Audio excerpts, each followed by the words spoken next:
नमस्कार दोस्तों, कविता Yadav YouTube channel पर आप सभी का स्वागत है।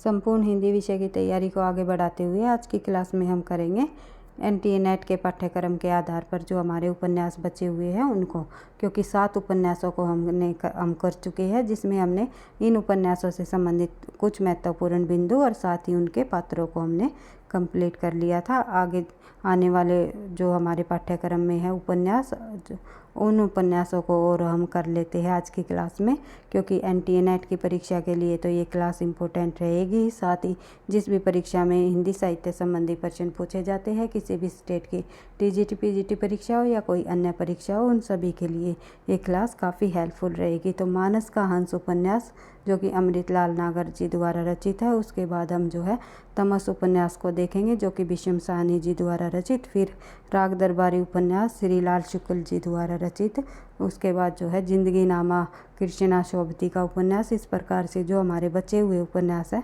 उनको भी आज की क्लास में हम करेंगे, उनसे संबंधित महत्वपूर्ण तथ्यों और साथ ही उनके पात्रों को समझेंगे, पात्रों को देखेंगे कि कौन किस नाम से जो है पात्र किस उपन्यास का है, क्योंकि पात्रों से संबंधित काफ़ी सारे प्रश्न परीक्षाओं में पूछे जाते हैं। एनटीए नेट की परीक्षा में तो हमेशा ही पात्रों से संबंधित 1-2 प्रश्न अवश्य ही पूछा जाता है।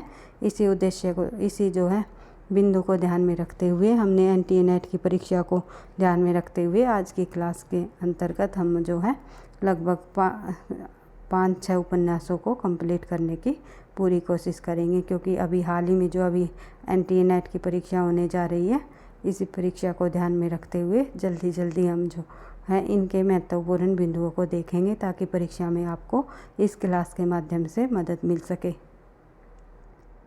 तो देख लेते हैं, शुरुआत कर लेते हैं। उपन्यास नंबर 8, मानस का हंस। मानस का हंस उपन्यास अमृतलाल नागर जी का है।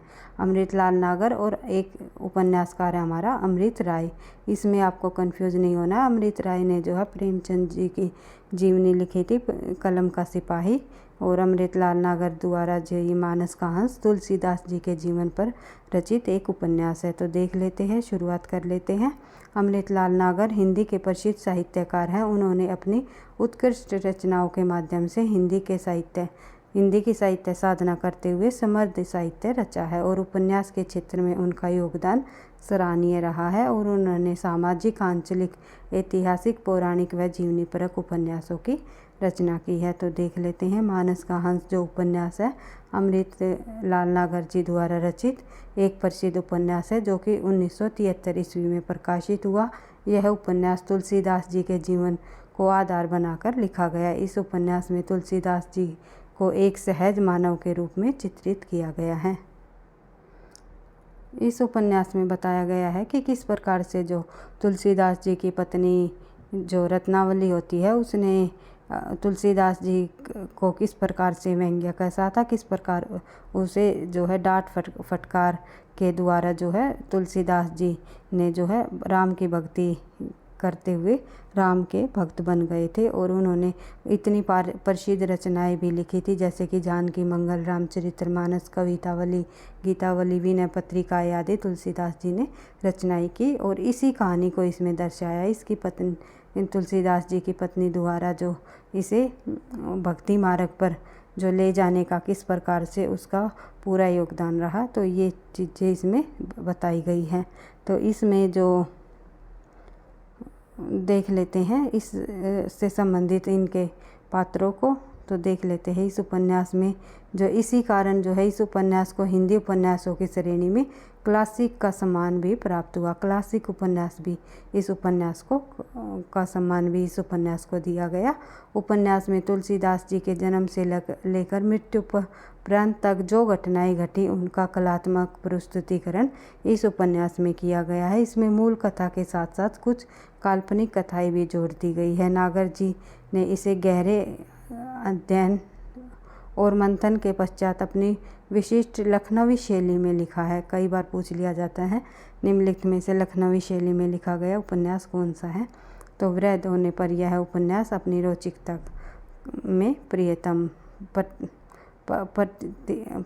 प्रतिम भी माना जाता है, मतलब सर्वश्रेष्ठ भी माना जाता है। बढ़ते हैं आगे। उपन्यास के प्रमुख पात्र। उपन्यास के प्रमुख पात्र कौन कौन है? बाबा तुलसीदास जो इसका मुख्य उपन्यास है, इसी उपन्यास का यह केंद्र बिंदु पात्र भी माना जाता है।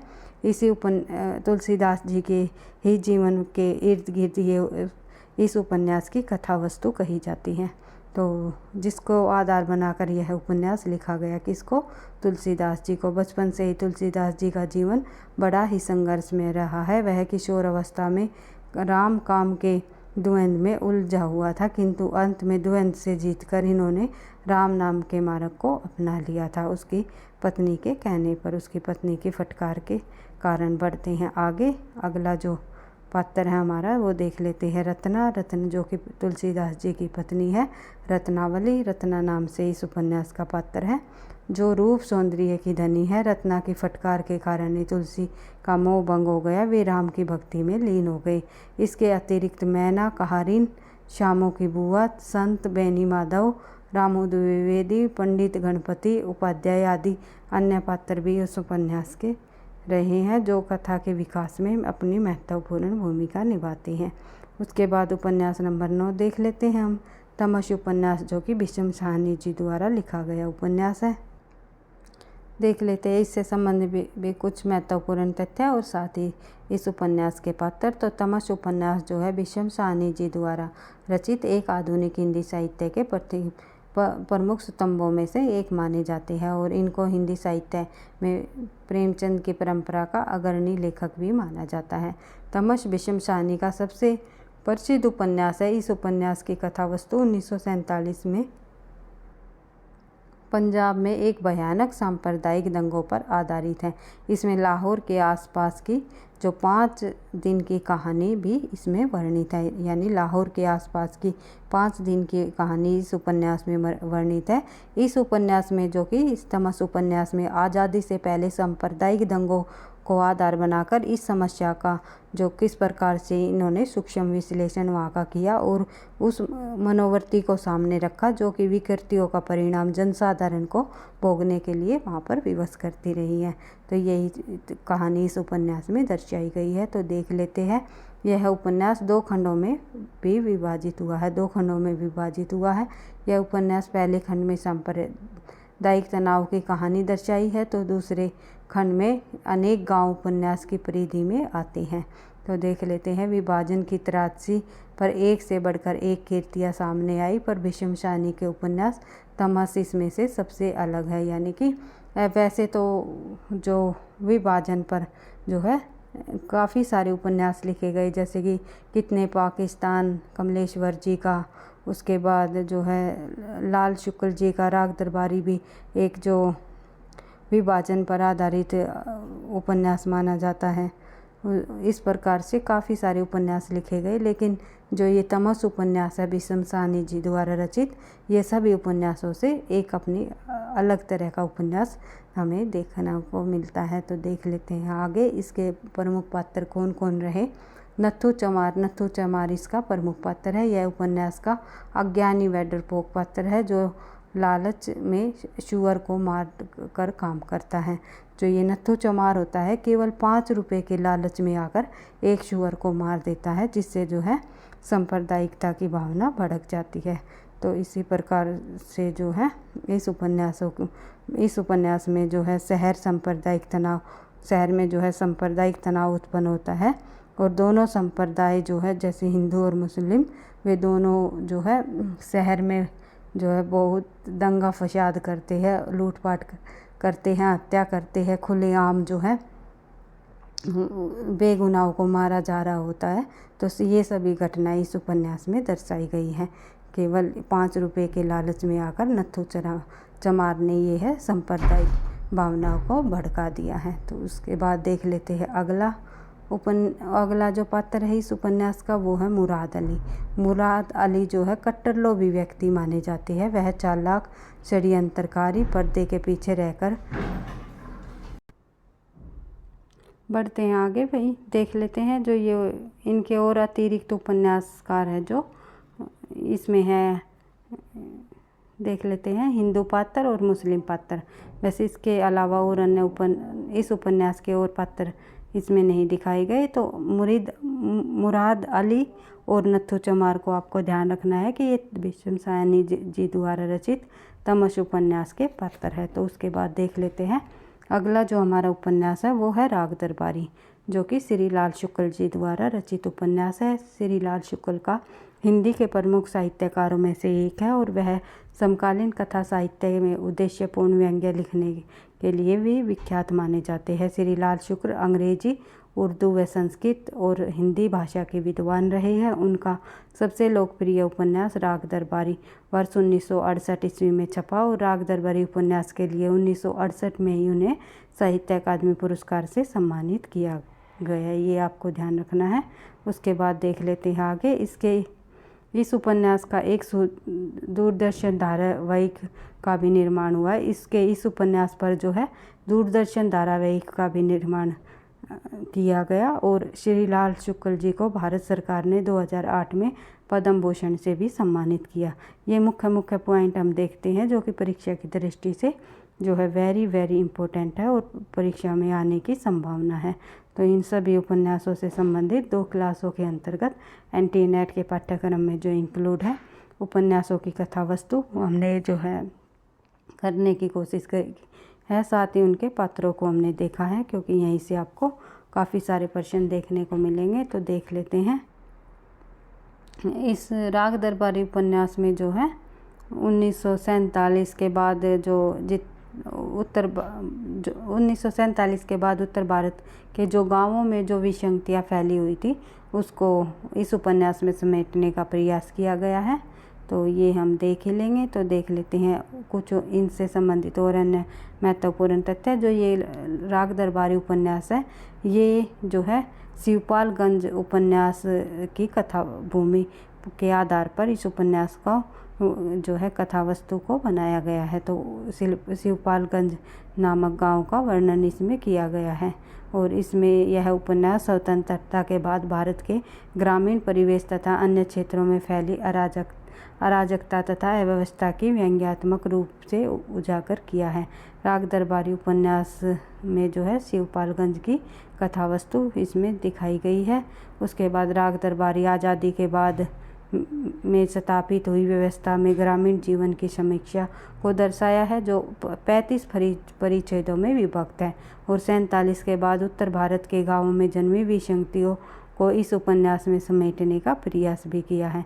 यह उपन्यास जो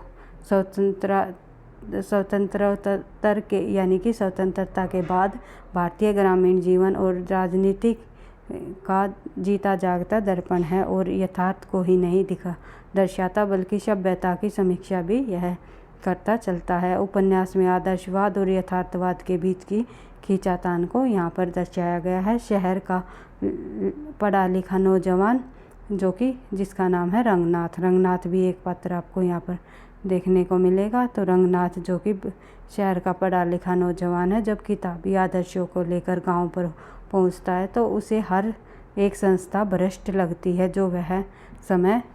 जो हर समय यही कोशिश करती है कि कैसे इस व्यवस्था को सुधारा जाए। तो इस प्रकार से इस उपन्यासों के हम पात्र भी देख लेते हैं। इस उपन्यास के जो प्रमुख पात्र है वो रंगनाथ उपन्यास का प्रमुख पात्र है, जो इतिहास विषय से MA करने के बाद PhD शोध कर रहा है और रंगनाथ स्वास्थ्य लाभ हेतु अपने मामा वेदनाथ के गांव शिवपालगंज जाता है। गांव में जो व्याप्त भ्रष्टाचार को देखते हुए वह कुछ नहीं कर पाता और समाज का एक नपुंसक विद्रोही नेता प्रतीत होता है। फिर है वेदनाथ जी जो है उपन्यास के नायक पात्र के रूप में आदि से अंत तक कथा के मुख्य केंद्र बने रहते हैं और ये कुशल व्यवहार, दोहरे चरित्र, स्वार्थी, रिश्वतखोर जैसे गुणों से परिपूर्ण भारतीय राजनीति का प्रतीक भी माना जाता है। उसके बाद एक पात्र और है जो है प्रिंसिपल। यह छंगामल विद्यालय के प्रिंसिपल है, जो चुटाकार, चुगलखोर तथा अपने आप में चालाक व्यक्ति है। उसके बाद जो है खन्ना लेक्चरर ये इंटरमीडिएट कॉलेज में इतिहास के लेक्चरर है। वे एक शोषित अध्यापक, ईमानदार व विद्रोही तथा समझौता न करने वाले व्यक्ति माने जाते हैं। उसके बाद बात करें आगे, एक है पात्र और अन्य है इसमें बद्री पहलवान। बद्री पहलवान जो है वेदनाथ जी का बड़ा बेटा है। यह पहलवान मनोवर्ती वाला तथा पिता के अन्याय में साथ देने वाला उसका दाहिना हाथ माना जाता है। उसके बाद देख लेते हैं रुपन, एक पात्र हो रहा है इसमें रुपन। तो रुपन जो है वेद जी का छोटा बेटा है। यह आज की क्रांतिकारी युवा पीढ़ी का प्रतीक माना जाता है। परीक्षा में पास होने की रुचि न होने के कारण पिछले 3 वर्षों से ये 10वीं क्लास में ही पढ़ रहा है और यह पात्र एक रंगीले नेता के रूप में हमारे सामने आता है। तो इस प्रकार से हमने राग दरबारी उपन्यास, जो कि लाल शुक्ल द्वारा रचित उपन्यास है, इसके प्रमुख पात्रों को हमने देख लिया। रंगनाथ, वेद जी और प्रिंसिपल। उसके बाद जो हमने देखा लेक्चरर, खन्ना लेक्चरर, बद्री पहलवान, रुपन। तो ये सभी उपन्यास जो है राग दरबारी के पात्र हैं। ये सभी जो पात्र राग दरबारी उपन्यास के हैं, सॉरी भाई उल्टा बोल गई। तो देख लेते हैं आगे। तो अगला जो हमारा उपन्यास है वो है जिंदगी नामा, जो कि कृष्णा शोभती जी द्वारा रचित उपन्यास। राग दरबारी जो उपन्यास है उसको हमने देख लिया। इसके बाद जिंदगी नामा उपन्यास, कृष्णा शोभती जी के उपन्यास के संबंध में महत्वपूर्ण तथ्य और इनके पात्रों को हम देख लेते हैं। जिंदगी नामा उपन्यास के लिए 2007 में हिंदी साहित्य का सर्वोच्च सम्मान भी प्राप्त है। ज्ञानपीठ पुरस्कार इस उपन्यास को दिया गया है। तो देख लेते हैं। कृष्णा शोभती अविभाजित पंजाब मूल की लेखिका है और जिंदगी नामा उपन्यास, जो कि 1979 ईस्वी में उसका प्रसिद्ध एक आंचलिक उपन्यास माना जाता है। तो इसमें पंजाब के अंचल में रहने वाले लोगों की ज़िंदगी का जीवंत इसमें प्रस्तुत किया गया है। इस उपन्यास में जो है लेखिका का उद्देश्य यह रहा है कि इस उपन्यास में पंजाब अंचल में बहते हुए जीवन को चित्रित करना तथा उसकी रूढ़ियों और अंधविश्वासों का खंडन करना चाहती है लेखिका कृष्णा शोभती जी, और इसमें प्रगतिशील विचारों का जो प्रचार प्रसार कर समाज में सुधार भी लाना ये चाहती है। तो इस उपन्यास का इसका उद्देश्य यही रहा है। और देख लेते हैं इस उपन्यास के प्रमुख पात्र।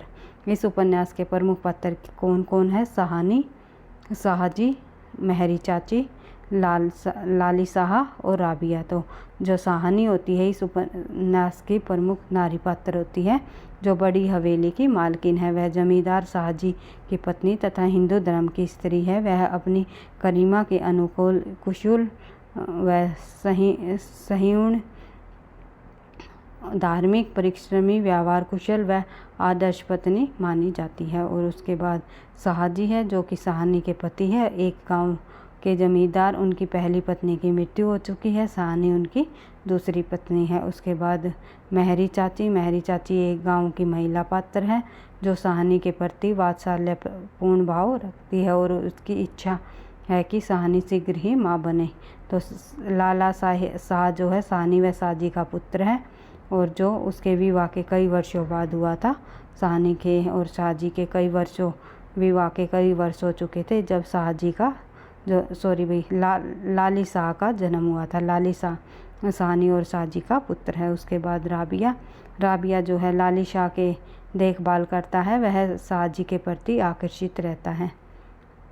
उसके बाद देख लेते हैं,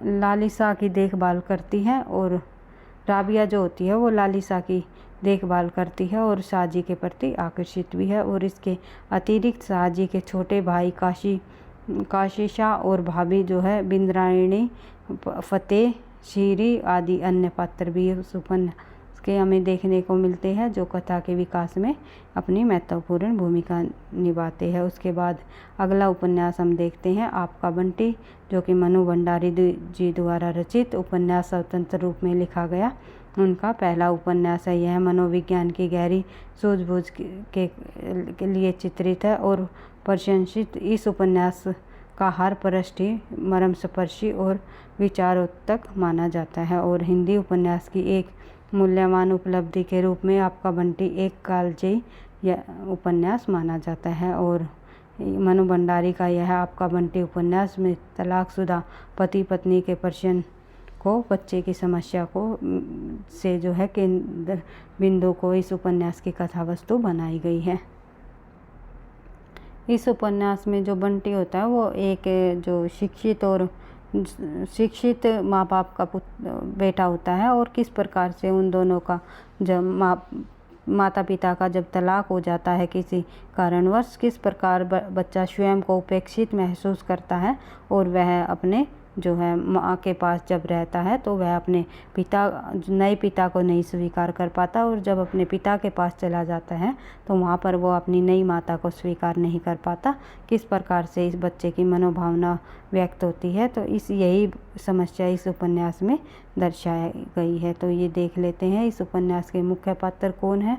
बंटी उपन्यास का एक मुख्य बाल पात्र है जो शिक्षित व स्वतंत्र विचारधारा वाले माता पिता का पुत्र है। बंटी की स्थिति दयनीय है क्योंकि उसे माता पिता होते हुए भी अनाथ की भांति जीवन व्यतीत करना पड़ता है।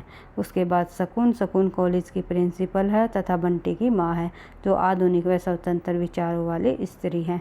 उसके बाद है अजय शकुन का पति तथा बंटी का पिता है जो अहम भावना से ग्रसित है। उसके कारण वह शकुन को तलाक दे देता है। उसके बाद वकील चाचा जो है शकुन व अजय का वकील है जो समय पर उन्हें हिदायतें या सलाह देता है।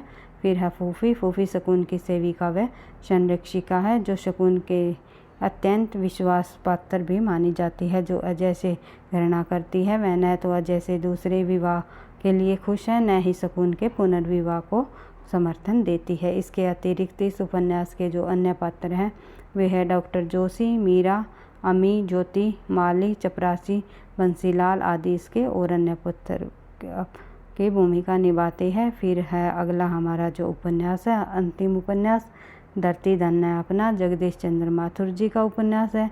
तो धरती धन है अपना जगदीश चंद्र जी का ये उपन्यास, जगदीश चंद्र माथुर जो है दलित उपन्यासकारों में अपना स्थान रखते हैं। धरती धन है अपना पंजाब के दोआब के क्षेत्र में के दलित कहानी को इसमें दर्शाया गया है। इसके लेखक के मुख्य पात्रों में आते हैं काली व ज्ञानो की कहानी के माध्यम से इस उपन्यास को कहानी के माध्यम से ही हमारे सामने इसके सामने रखा है, समक्ष रखा है। तो उपन्यास के प्रत्येक घटना इतने प्रामाणिक रूप से इस उपन्यास के सामाजिक ढांचे को प्रस्तुत करती है कि पाठक स्वयं को उस उपन्यास का एक अंग भी महसूस करने से अपने को नहीं रोक पाता। इस उपन्यास की कथित जो चमार जाति के शोषण की त्रासदी की प्रामाणिकता के साथ साथ चित्रित किया गया है। काली इस उपन्यास का प्रमुख चरित्र नायक है जो गांव के अभावग्रस्त जिंदगी और भूख की त्रासदी से हारकर शहर की ओर भागता हुआ दिखाई देता है, किंतु अपनों के मोह और गांव का आकर्षण उसे 6 वर्ष बाद भी फिर उसी गांव में खींच लाता है। इस उपन्यास में इसमें ये जो कहानी बताई है काली की, तो इसके इर्द गिर्द यह घूमती रहती है। कहा जा सकता है कि इस संपूर्ण उपन्यास में जो सवर्ण होते हैं, सवर्ण और हरिजन, इन दोनों के बीच जो है आपसी व्यवहार का चित्रण इस उपन्यास में किया गया है, ये इस उपन्यास में बताया गया है। तो इस उपन्यास के भी प्रमुख पात्र हम देख लेते हैं। इस उपन्यास के प्रमुख पात्र है, सबसे पहले हमने देखा काली यह उपन्यास का प्रमुख पात्र है जो दलित समाज चमार जाति से संबंध रखता है तथा उच्च वर्ग ठाकुर जो जमींदार साहूकारों अत्याचार व शोषण से पीड़ित है। फिर है ज्ञानो उपन्यास की मुख्य पात्रा है जो दृढ़ चरित्र व काली से प्रेम करती है, अपने प्रति हुए अन्याय का विरोध करना जानती है। फिर है नंद सिंह दलित उपन्यास का एक गरीब पात्र है जो काली की भांति सवर्ण समाज के अत्याचारों से परेशान है। इसके बाद अतिरिक्त लच्छो, प्रश्नी, पंडित संतदास, संतराम और ज्ञानों की माँ, ज्ञानों का भाई आदि उपन्यास की कथा को आगे बढ़ाने में अपनी महत्वपूर्ण भूमिका निभाते हैं। इस प्रकार से हमने उपन्यासों से संबंधित सभी NTA NET के पाठ्यक्रम में उपलब्ध जो है सभी उपन्यासों को देख लिया है, उसके पात्रों को समझ लिया है। तो वीडियो आपको पसंद आई तो लाइक करना, दोस्तों के साथ शेयर करना, चैनल पर पहली बार हो तो सब्सक्राइब कर लेना। हर रोज़ हिंदी विषय से संबंधित, हिंदी साहित्य से संबंधित हम एक क्लास यहाँ पर लेकर के आते हैं। तो आपके लाइक, कमेंट्स और शेयर से ही मुझे हैं, जैसे जैसे आप लोगों को बताओगे कि हमें इस प्रकार से वीडियोस चाहिए तो उसी प्रकार से मैं लाने की कोशिश करूँगी। आपके लाइक, कमेंट से ही मुझे नेक्स्ट क्लास बनाने का मोटिवेशन भी मिलेगा। तो पढ़ते रहना, आगे बढ़ते रहना। फिर हम इसी प्रकार से NT-NET के पाठ्यक्रम के आधार पर दिए गए जितने भी नाटक हैं उनको भी जो है एक बार से रिवाइज करने की पूरी कोशिश करेंगे कि यहाँ पर एक एक उपन्यास को, नाटकों को ही पढ़ने का अभी समय नहीं है। जब हम जो है अगले NT-NET की जो परीक्षा होगी तो उसमें जो है हम पूरे पाठ्यक्रम को बिल्कुल शुरुआत से एक एक बिंदु को लेकर के चलेंगे। तो अभी हम मैराथन क्लास के माध्यम से थोड़ा जल्दी महत्वपूर्ण तथ्यों को हम देखेंगे, क्योंकि हार्ड वर्क के साथ साथ स्मार्ट वर्क से ही आपको सफलता मिलेगी। तो निरंतर अभ्यास ही सफलता का राज है। इसी उद्देश्य के साथ हम हर रोज़ हिंदी विषय से संबंधित क्लास को यहाँ पर करते रहेंगे। तो पढ़ते रहना, आगे बढ़ते रहना। थैंक यू, धन्यवाद।